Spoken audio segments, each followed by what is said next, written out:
There is a creature in Chinese folklore older than most dynasties, older than the written word as most people know it. It does not hunt in shadows the way a wolf does, or strike from the water like a dragon. It comes to you wearing a human face. It speaks your language. It knows your desires before you do, and by the time you understand what it truly is, it is already too late. This is the story of Huli Jing, the fox spirit. Long before China was unified under a single emperor, before the Great Wall, before gunpowder or silk trade routes, the fox was already sacred. The earliest recorded mention of the nine-tailed fox appears in the Shan Jing, the classic of mountains and seas, a geographical and mythological text compiled sometime between the 4th and the 1st centuries BCE, though drawing on oral traditions far older. In it, the nine-tailed fox is described as a creature of the Qingqiu mountain, a beast whose cry resembles that of a human infant. Eating its flesh, the text says, protects against evil. It is an omen, a divine sign. In this earliest incarnation, the fox is not a villain, it is a herald. Ancient Chinese court records from the Han Dynasty, spanning roughly 206 BCE to 220 CE, describe the nine-tailed fox as an auspicious creature, one that appeared only in times of great peace and benevolent rule. Its nine tails were read as a symbol of abundance and good fortune. Scholars of the era compiled lists of omens, and the white nine-tailed fox sat near the top. To see one was to confirm that heaven approved of your emperor. This is important because what comes later is a transformation, not of the fox, but of what people needed it to represent. The Huli Jing, at its core, is a shapeshifter. In Chinese cosmology, all things given enough time accumulate qi, the vital energy that flows through the living world. A fox that survives long enough, absorbing moonlight and earth energy across decades and centuries, eventually gains the power to take human form. The older the fox, the more tails it grows. One additional tail for every 100 years of cultivation until it reaches 9. At 9 tails, some traditions say the fox achieves a kind of transcendence. It becomes either a celestial being admitted to the heavens or something darker entirely, a predator of human essence. The mechanics of the Huli Jing's danger are specific in the classical texts. It does not simply eat its victims, it drains them. In Taoist medical philosophy, Jing, roughly translated as a vital essence or life force, was depleted through excess, illness, or supernatural interference. The fox spirit, in its seductive form, drew this essence from human men through intimacy, feeding on their life force until they wasted away, pale, haunted, unable to explain what was happening to them.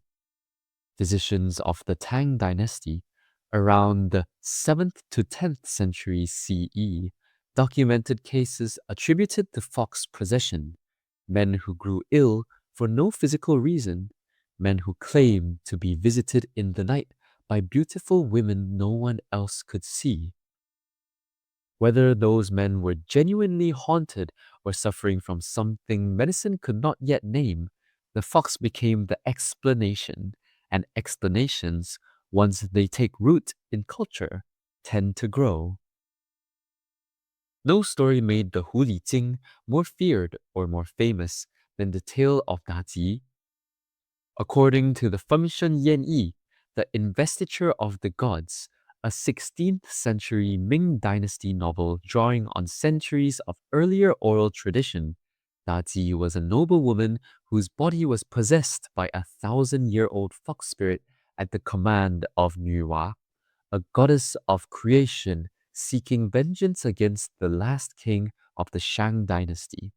Her name was King Zhou, and by all historical accounts, not just mythological ones, he was a tyrant. The Shang Dynasty, one of the earliest documented dynasties in Chinese history, collapsed around 1046 BCE. The historical record does describe a consort of King Zhou named Daji, and historians agree he was a ruler of extraordinary cruelty. The folklore layers something else over this history, that Tati's beauty was supernatural, her intelligence inhuman, and her influence over the king absolute, that she advised him toward increasingly grotesque acts of torture and excess, that she laughed. In the story, the fox does not seduce for love, it seduces for purpose, to bring a corrupt ruler to ruin as a divine instrument of cosmic justice. This is the Huli Jing at its most morally ambiguous. It is a villain of the story, but it was sent by a goddess. The fox destroys, but the king earned his destruction. This duality runs through almost every major Huli Jing story across Chinese history. The fox is rarely purely evil. It is a mirror. It reflects the weakness of the person it targets back at them, and they are destroyed by their own desire. Not all Huli Jing stories end in ruin. By the time of the Qing dynasty in the 17th and 18th centuries, a writer named Pu Songling was compiling a vast anthology of supernatural tales called the Liao Zhai Zhi Yi, Strange Tales from a Chinese Studio. It remains one of the greatest works of Chinese literature, and foxes fill its pages. But Pu Songling's foxes are not simple monsters. They are scholars, lovers, loyal wives, tragic figures stranded between the human world and the spirit world. Some of his fox women genuinely love the men they enchant. Some sacrifice themselves. Some are more human than the humans around them. Pu Songling himself was a failed examination scholar, a man who spent decades of his life hoping for recognition that never came. His foxes, brilliant and marginalized and misunderstood, carried something of his own frustration. The Huli Jing in his hands becomes a figure of subversion, the thing that sits outside official society and sees it clearly. This version of the fox, wise, melancholy, more spirit than monster, was deeply influenced by Buddhist thought, which had been woven into Chinese culture for over a millennium by Pu Songling's time. In Buddhist philosophy, the boundary between the human realm and the spirit realm is porous. Beings move between them. Compassion extends beyond species. The fox that achieves enlightenment is not so different from the monk who does.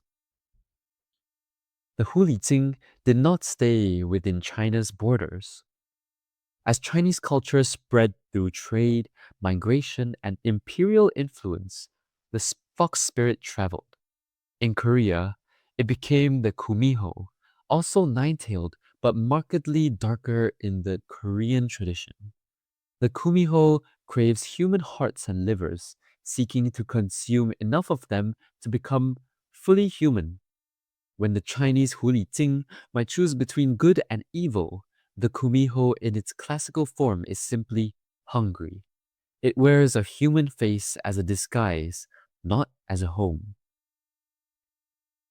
In Japan, the same figure became the Kitsune, perhaps the most widely recognized fox spirit in the world today. The Kitsune carries both traditions simultaneously. It can be a divine messenger of Inari, the Shinto deity of rice and prosperity, enshrined across thousands of temples throughout Japan, or it can be a trickster that leads travelers to their deaths in the mountains.